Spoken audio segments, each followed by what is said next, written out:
Hello, this is Michelle at East Avenue Art, and today I'm going to be painting a strawberry shortcake dessert. And I started with a light sketch on a bit of just tracing paper that I tore off from a bigger set, and I kind of put some sketchbook paper underneath it just so I could see a little bit more clearly what I was sketching. If you would like my sketch, I do have that up on my Patreon. It's totally free. It's just a great place for me to download um, my sketches and such so that it's easier for people to access those. So you can go to my Patreon and get this sketch, and I will link it in my channel description underneath. And so you can see how I just sort of put some graphite on the back of my tracing paper and then flipped it over onto my sketchbook, and I went ahead and sort of retraced it onto my sketchbook, and that way it's sort of a good way for me to transfer a more complicated sketch into my sketchbook. I do a lot of erasing. I don't know if you noticed that when I was sketching this out. But yeah, I do a lot of erasing with my drawing. It's just kind of a habit of mine, and erasing is really not great for watercolor paper. I'm working in my Etchr sketchbook. They did a collaboration with Arch's watercolor paper maybe like a year or so ago, and so they kind of had this special edition, and I absolutely love that sketchbook. I've been slowly working my way through it. I'm sort of like trying to savor it a little bit. So I really don't want to damage the paper because Arches is 100% watercolor, or I'm sorry, 100% cotton. And so it doesn't really take well to erasing. So you can see that I've sort of blocked off my sketch with some washi tape so I can get some nice clean lines. And then I took some indigo from my Mungyo watercolor palette, and I really watered it down. In fact, I used my sprayer to just sort of add a ton of water into there because I just sort of wanted a subtle background. Later on, I painted in a sort of um, a table cover that was sort of bright and cheerful. But just to start, I put down the background sort of everywhere, and I'm trying to show a little bit of a shadow, so I dropped in a little bit of a thicker consistency of that um, indigo color, that really watered down indigo color, and so that's going to serve as my background. And I used a really big brush, obviously, to lay that down pretty quickly. Once all of that dried, I decided I wanted to create a little bit of a playful color scheme on the plate. So I drew in where I wanted the stripes to be, and I mixed up a teal and sort of like a teal based green.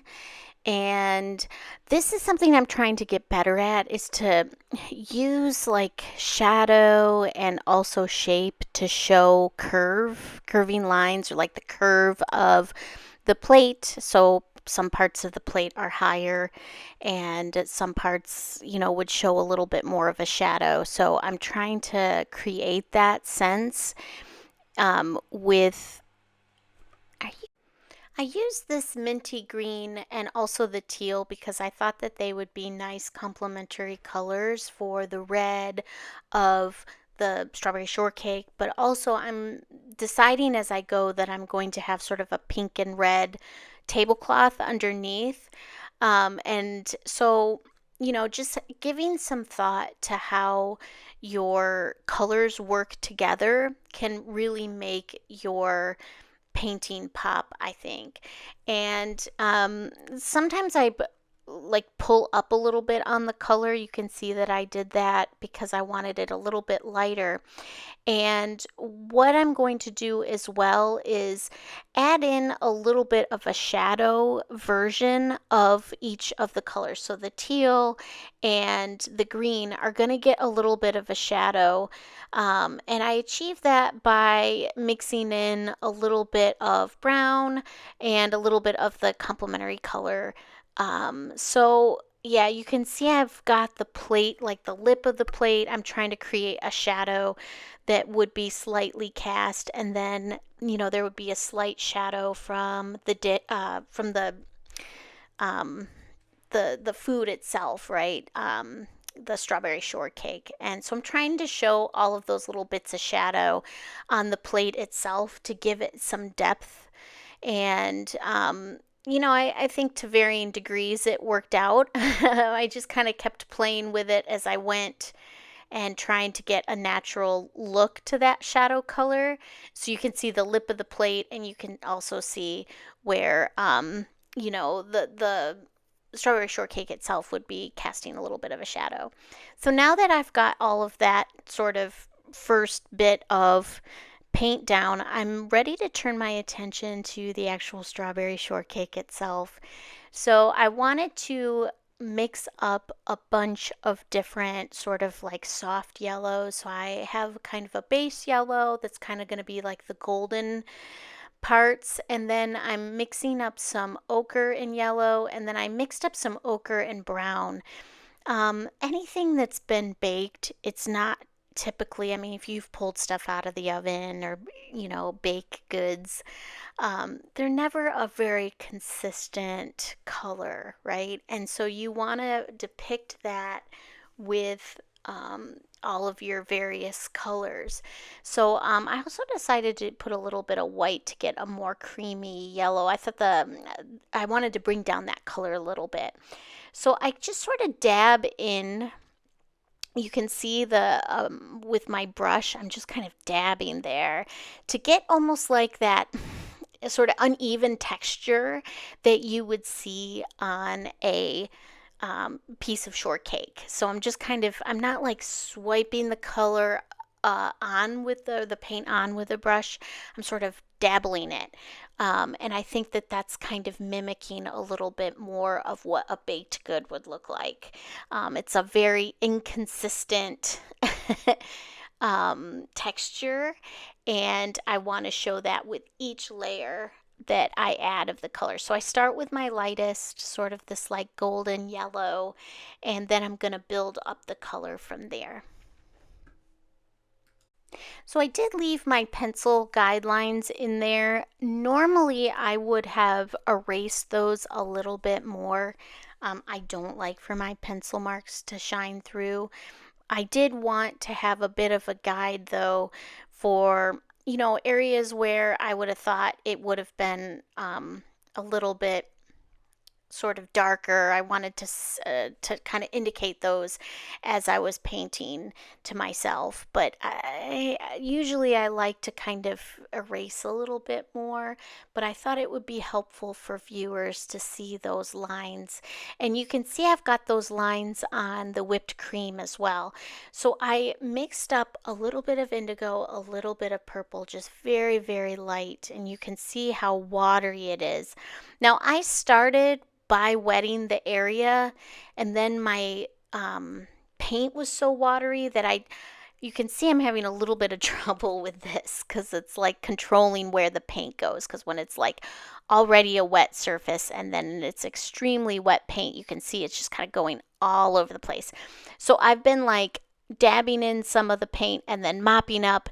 I think if I were to do this again, I would have just painted this on to dry, because I really did not get the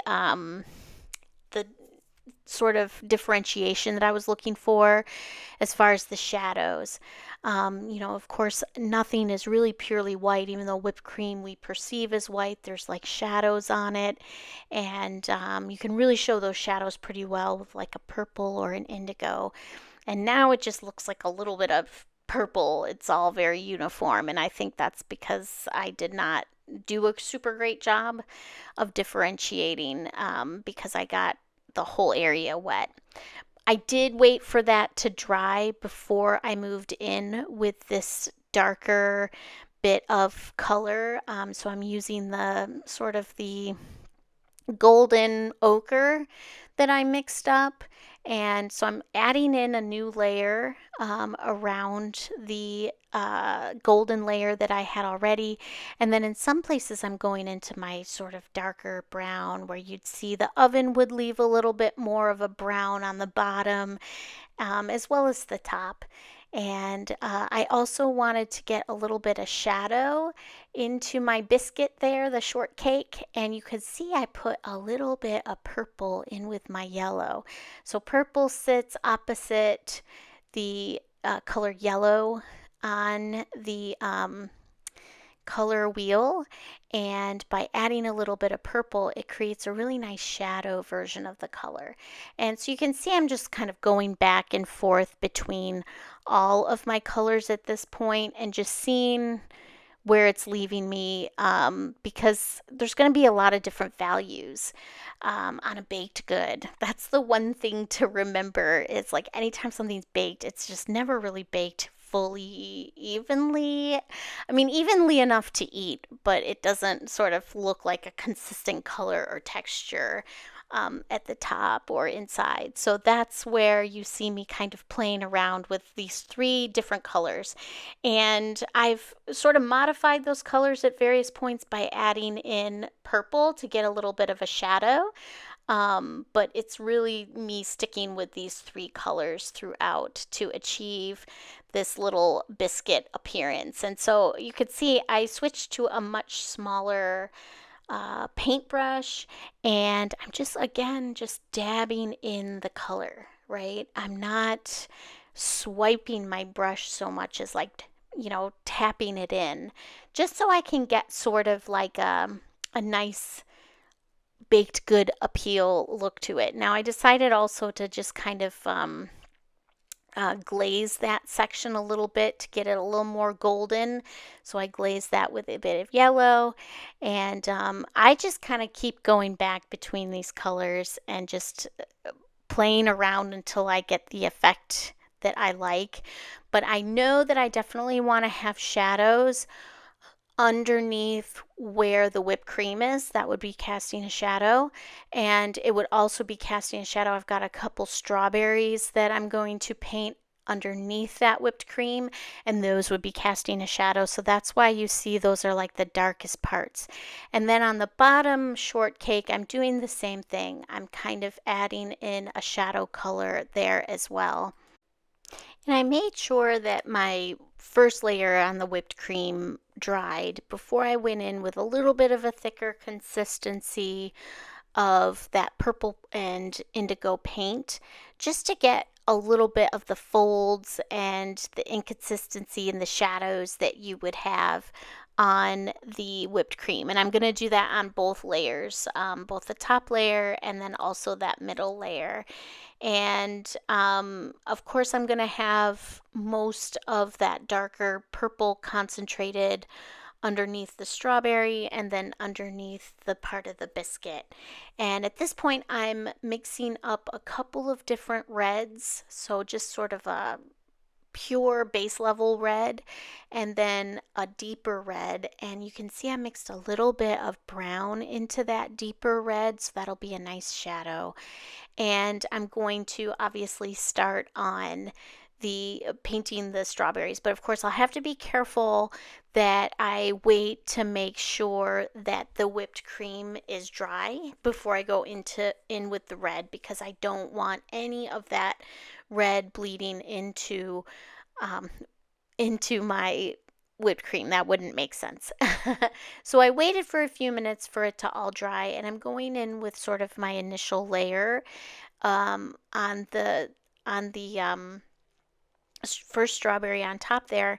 And a couple things I want to mention: at some point later in this video, I am going to switch over to gouache, and the gouache will allow me to add some of the sense of the seeds and a little bit of highlight both on the whipped cream and on the strawberries.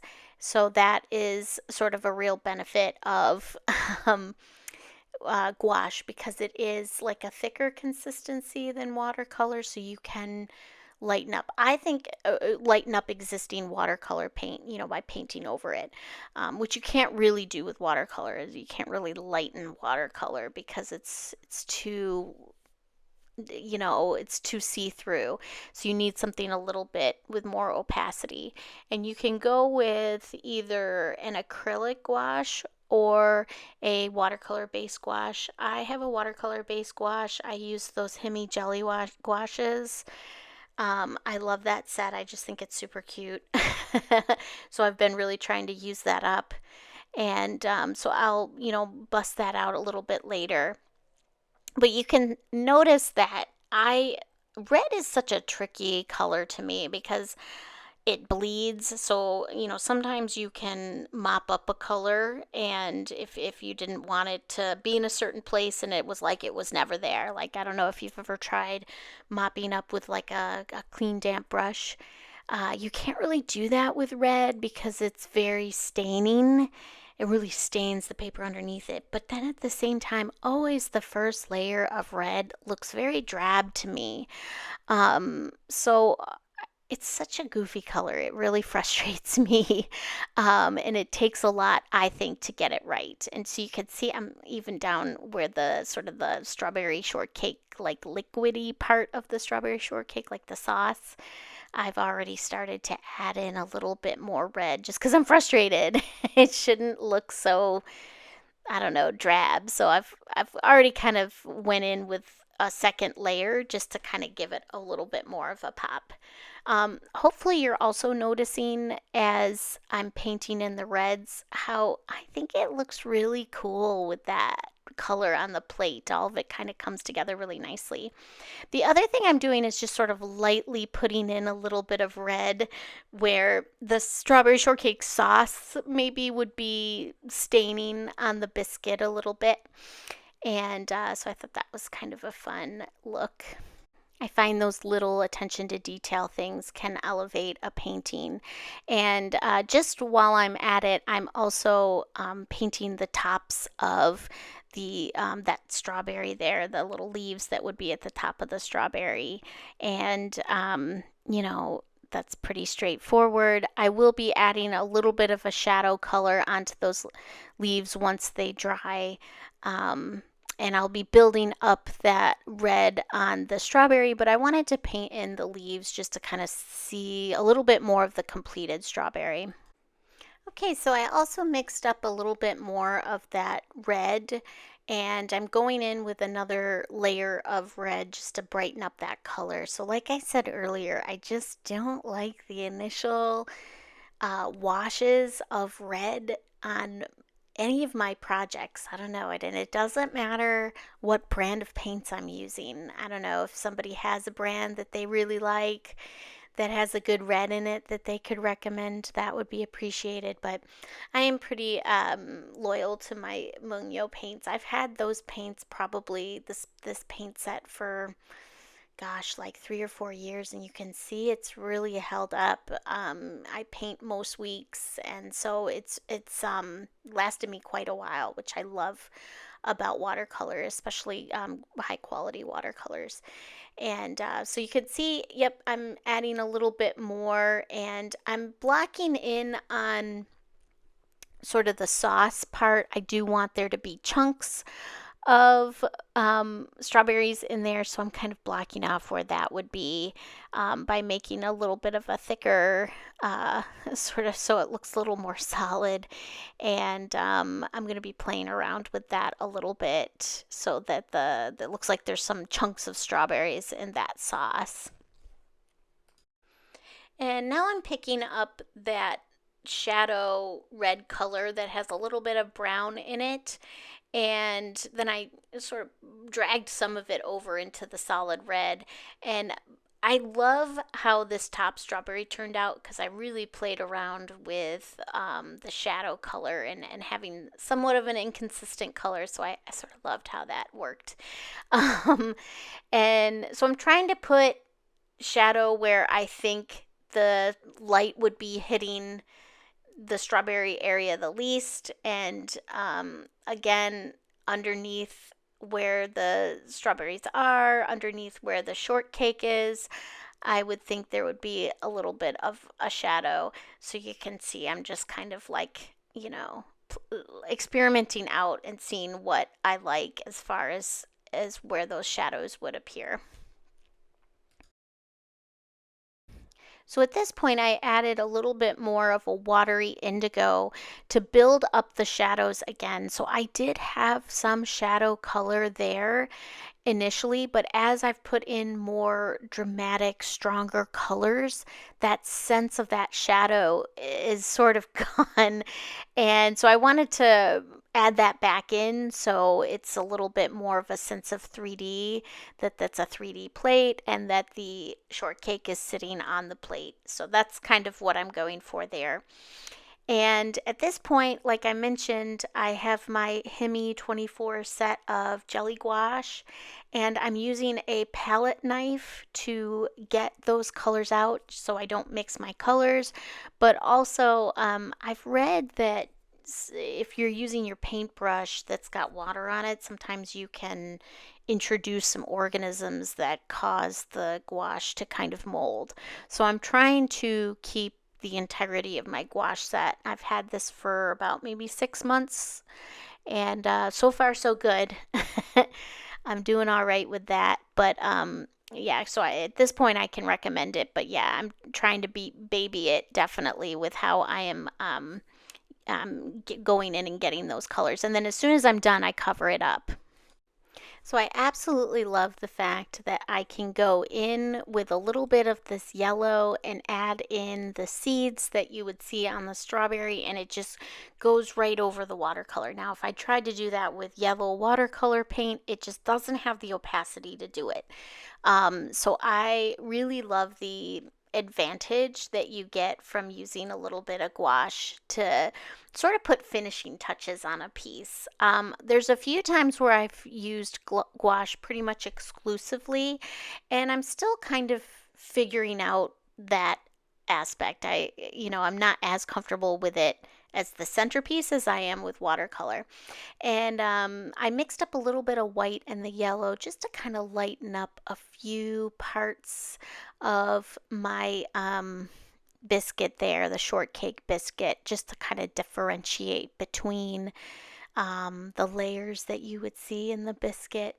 And I was pretty happy with that. I thought that added a little bit more of a lighter section that I wanted in the center there. I think that worked pretty well. And at this point, I'm going to use straight white and add this white in a few areas. So I want to put a little bit of the white in where I got a little out of control, I think I mentioned earlier with the purple. And so I wanted to put some highlights on the whipped cream on top so that it looks a little bit more natural like whipped cream that I think, already I'm starting to like what I see there. But I'm also going to use the white to put highlights on the strawberry as well. And yeah, there I go on the one side of the strawberry that's a little bit lighter, just putting a little bit of highlight where you get a little bit of a reflection. And I love how that looks. I think it just gives the piece a really nice kind of natural, almost realistic look, even though I think this is highly illustrative.